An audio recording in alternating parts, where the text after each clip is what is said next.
There's now an updated version of our testing of vacuum on photographic film, which has been confirmed by Bill Demos at the University of Patras in Greece, who's using higher level vacuum chambers than we were able to do. And he confirms much of what we discovered about outgassing of photographic film and the effect of vacuum on those films.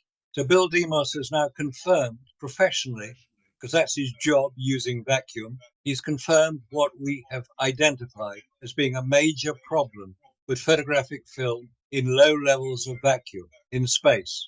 So read the new updated hourless.com article, which explains all this in detail. You'll be interested to see it.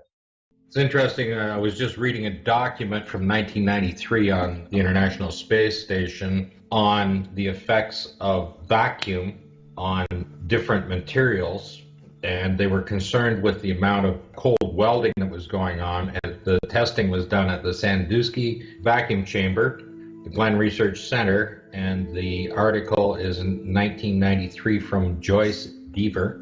And what was interesting, they were looking at stopping metals from welding themselves together in the different coatings they were using, but it also claimed that Teflon and other plastics were being completely dried out at a Torr level of 10 to the minus 6, becoming quite brittle and cracking.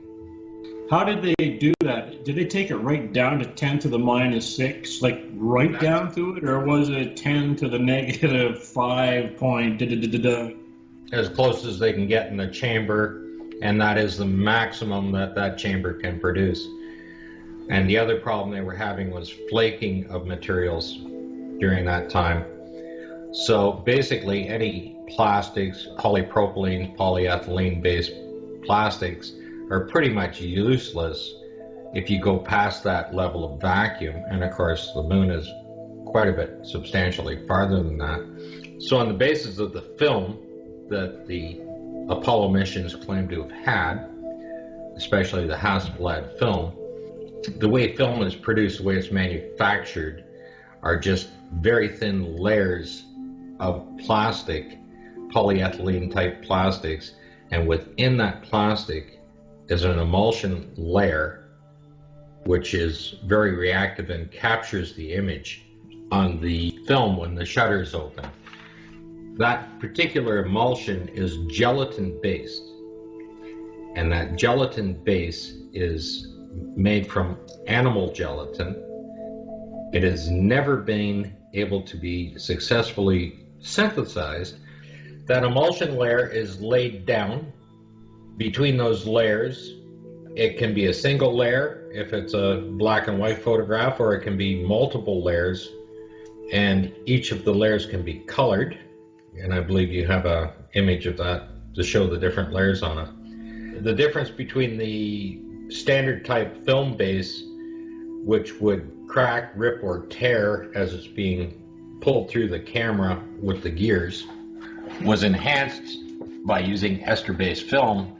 And an ester-based film used by Apollo that they claim were able to withstand the vacuum and the radiation of space.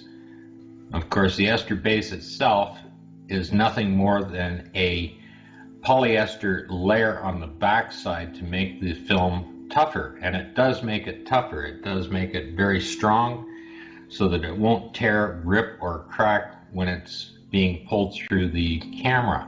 That emulsion still has to remain exposed on the other side through the very thin layers, and as it's wound through, it winds up right up against the reso plate on the camera so that when the shutter opens, it can take that image. Hasselblad, because that emulsion is so reactive, built a very precise camera to control the reaction and how that emulsion captures the film. And it's a very precise instrument that they've produced, not only from the camera lens, and the camera lens, when you're adjusting the aperture, opens up to give a even lighting right across the entire reso plate, so it doesn't fade off in the corners or to the edges or anything else. It's a very even mapping of the light coming in. That is one of the design features that a Hasselblad camera has. The other portion of it is the precision of the shutter speeds on which that camera opens and shuts at. The emulsion is very susceptible to environmental conditions such as barometric pressure, humidity, and temperature. And the camera is designed to control those environmental factors, as well as the ambient light coming in, which everybody knows how a light meter works. That's why a Hasselblad camera is such an expensive and precision instrument, and if you operate it correctly, you can have a superior image coming off of there. But the gelatin itself is so reactive and so susceptible to environmental conditions. Taking it into space, putting it into a vacuum, having the actual plastic layers being pulled apart by the vacuum, or if there's a small perforation in the film itself, is simply going to off-gas. All of that material will be damaged. The emulsion will be damaged. There's absolutely no way to harden film itself for radiation or the vacuum itself or the temperature ranges.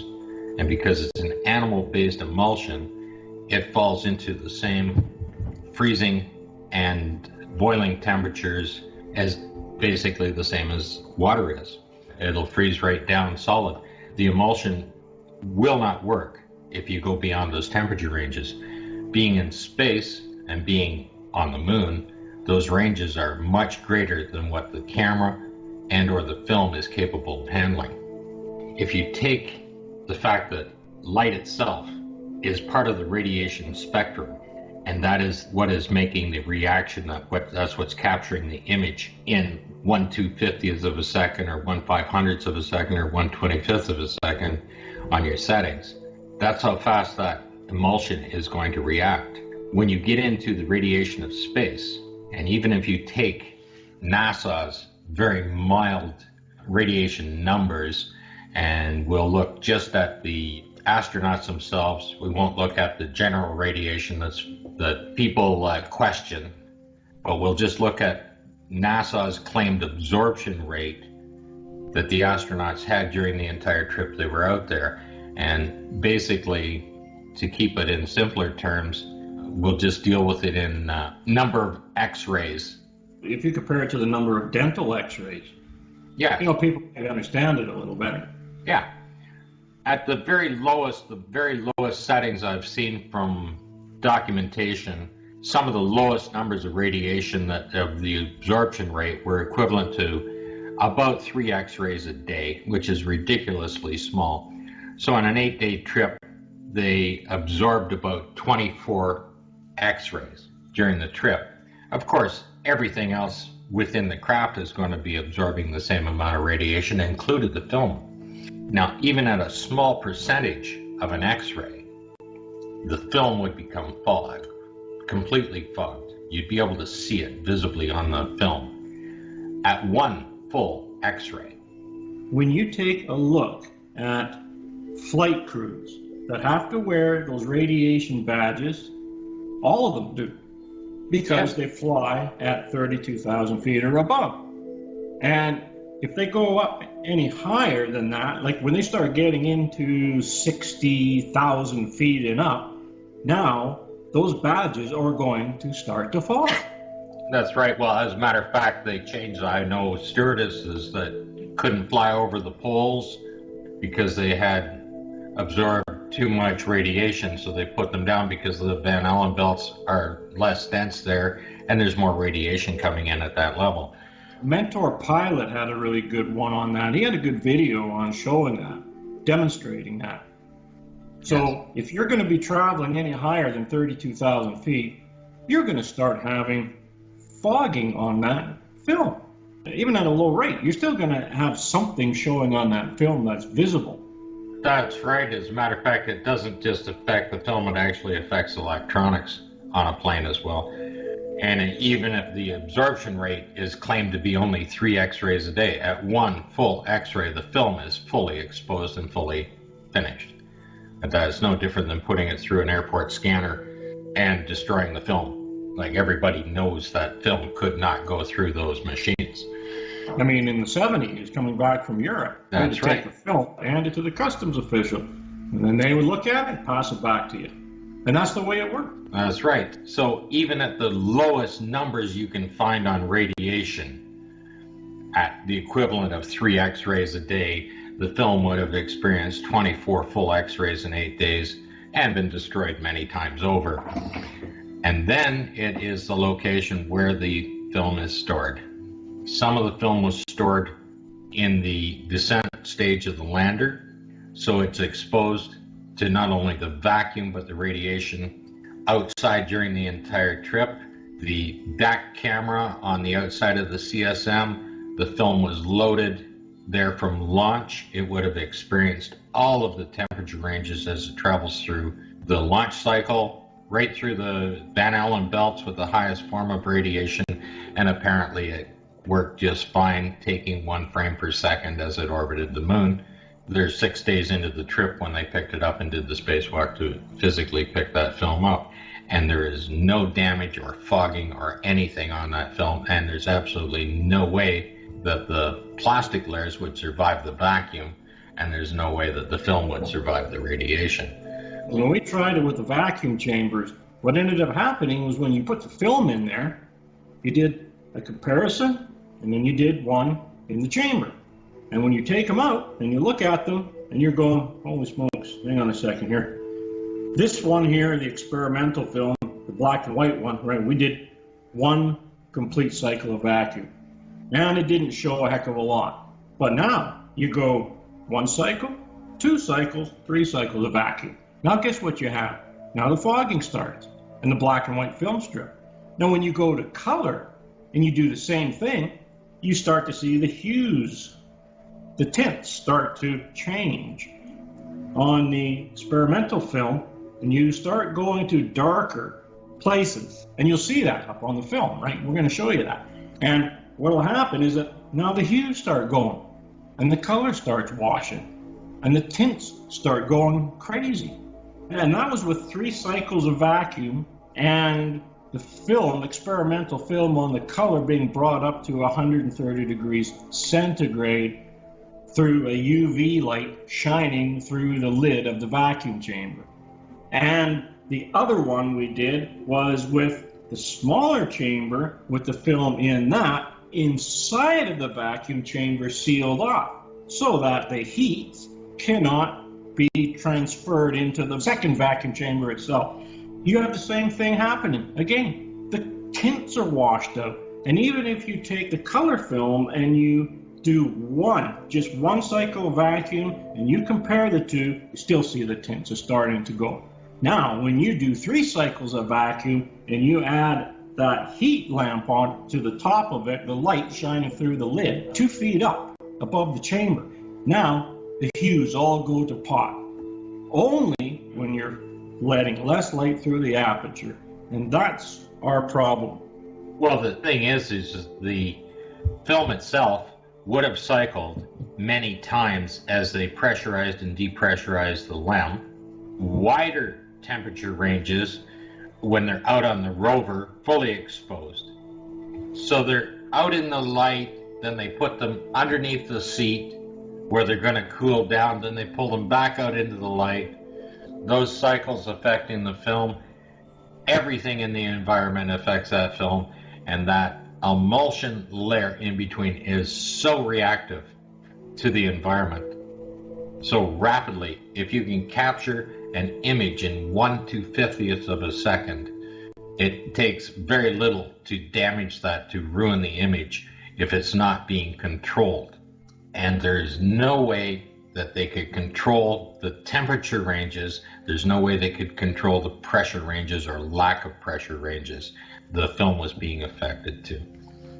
And the film is very fussy stuff. You can't fool with it. Even when you're developing, the temperatures have to be exact. You have to keep the temperature constantly in the Patterson container. It has to be at 101 degrees Fahrenheit, and it has to stay that way. So you have to make sure that you have a container of water that's constantly heated up where you can keep moving and taking out, moving and taking out to make sure that 101 degrees is there, and not 102. So these guys are saying that they're out there with these space probes, lunar probes back in the 60s, and they're saying film. Well, let's see here. They're taking film and they're developing in space. Well, emulsion was exactly the same. And the difference with that emulsion is that some of them have triangles, some of them are squares, rectangles, combinations, and that's how they get the nicest contrast, the greatest contrast. The scanners themselves they claim to use on those LROs to capture the image and digitize it would have to be 10 times faster than what they're using today to do the deep fake images, because the fastest machines today are capable of doing a deep fake at 1 frame per second, and they claim they were doing it at 10 frames per second. Just absolutely incredible. Their little computer was so much faster than the ones we have. How are they going to take the film and then snap the pictures? Oh, by the way, the film was developed in space too on the earlier LROs, right? Exactly. So the webbing. So now they're claiming that a layer of webbing went between, and that's what had the developing on it, the developing solution on it, right? And after it went through its process, then it goes and peels off. Oh, you'll see that in the diagram that we're going to show you. And then you have the little Vidicon camera there taking the pictures, and then it's scanned. Well, guess what? We didn't have scanners until when? 80s? Something like that? The other problem is with a solution in space and running the film through it, you're in a weightless condition. Yeah, and here's the temperature control, right? You have black and white film. In the black and white film, this S-star film has to be kept at 80 degrees Fahrenheit when it's being developed. In the LRO probes, they're saying that, well, we maintain the temperature, we maintain pressure, it depends what article you read, 1 psi, 2 psi of nitrogen gas. And that's what they're using for the atmosphere. And the atmosphere would have to be heated at least to that temperature, or else the film will not develop. All you're going to do is get a blacked out frame. Tim Trumbull has said that many times.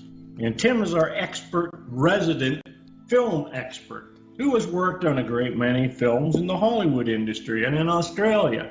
He's done it all. You name it, he's done it. So there's no one that can turn around and say, you don't have any experts on your team, and you don't have this, and you don't have that, like the Birdie Bunch. Right? They make all sorts of claims, right? And they're just full of crap. They don't look at articles. They don't know that film emulsion is made from pig gelatin, and that's usually where it comes from. It comes from pigs. They don't know that it can't be synthesized, can't be modified, it cannot be hardened for the environment of space. It must maintain, it has to be fully reactive at all times to capture that image, and it is affected by every environmental controls here on Earth, and that's exactly why a camera is such a precision instrument to control that. The very fine settings to adjust for barometric pressure, for humidity, for air temperature, and for ambient light. That's what a camera is about. It's controlling what is being captured on that film. But here what happens is when you get guys like the Birdie Bunch, or you get Phil Plait, or One Big Monkey, it doesn't matter, they're all the same. They're all in the same group. Somehow they feel that it's magical film, when it's not magical film. Anybody can go out and buy it. I mean, you want to pay $2,200 for a little roll of it, that's another story, right? Like we did. We bought the hand-wound black and white film, which we got from California, 10 rolls of it. And in matter of fact, we even ruined one vacuum chamber. That's right. A vacuum chamber that should be 3 times stronger than it's rated for is affected by a small increment of vacuum from a slightly larger machine. No, but it's all this, right? Well, it's ester-based and it's PET-based and it's this and it's that. When you go and you look up in NASA's journals or you look up on their files and their PDFs that you're going to show you here, Yes, it's ester film. Yes, it's 160 ASA. Yes, it's this. Yes, it's that. The PET is only a carrier for it. And if that emulsion dries out, it's game over. That's right. The polyester layering that makes that an ester film is just on the back side of the film. It can only be on one side. If you put it on the other side, it wouldn't capture anything. You have to have those other polypropylene layers of plastic on there that sit right up against the reso plate, fully exposed to everything. Or when the camera exposes it with the shutter, when it opens and captures that film, it's so reactive. We took 2 experimental rolls of film that were just there for, let's say, bonus material. What happened when a tiny little bit of light got into that Patterson jar by accident? It was gone in a second. Instantly gone. Yes. Written off. Everything black. Everything reacts that quickly. And when we played with the temperature of the film, what happened? Pull it out, everything's black. So how NASA did it with these probes, with the LRO probe in the 60s, using a webbing material that had all the developer and everything on it, and then to go through rollers, come out and it's developed.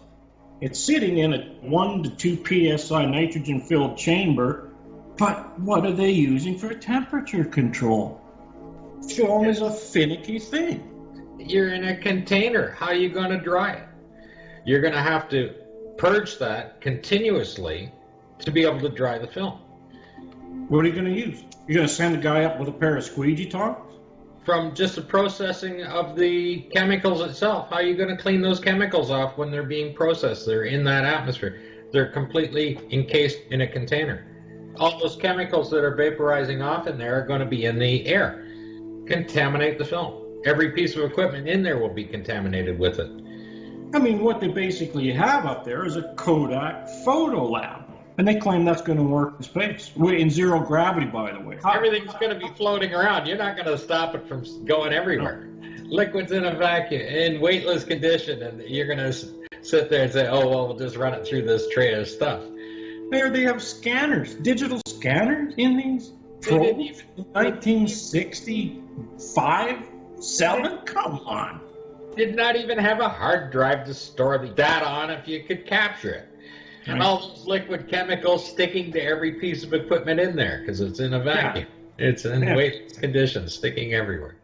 And if anybody wants to challenge us, you also have to challenge Bill Demos's work as well. So let's hear the problems that you've identified with vacuum in space affecting photographic film. Provide your evidence, provide your details, provide your references, and let's hear from you.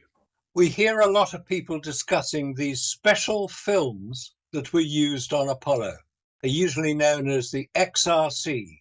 That was the description given by Richard Hoagland when he claimed to have seen them, but he's never produced them in public. We also hear about the special order films, 268, I think it was, or 238, special order films that NASA produced. But when the managing director of Kodak in the UK, Douglas Arnold, was asked about these films, he said no, Apollo used regular Kodak Ektachrome film. There was nothing special about it. So who's telling the truth? Or is the story of the special films just trying to correct an evident problem that NASA have in explaining how they got photographs on the lunar surface, which has a very high level of vacuum? It's a very hard vacuum on the moon. Photographic film is affected by it. And to say that they were then coated with a special coating to prevent X-rays damaging the film, produce your evidence. Don't just say it. We have demonstrated using a vacuum chamber the effect of vacuum on photographic film. Just because you say it doesn't make it true. So let's see your evidence. Come on, produce it. A lot of people would like to have this special film, but it's not available. Why is that? Probably because it never existed in the first place. Apollo is using regular Kodak Ektachrome film for color and Panatomic X for black and white. What's the problem? Produce your evidence if you disagree with us. Let's hear it. We're waiting. We're waiting. We're waiting.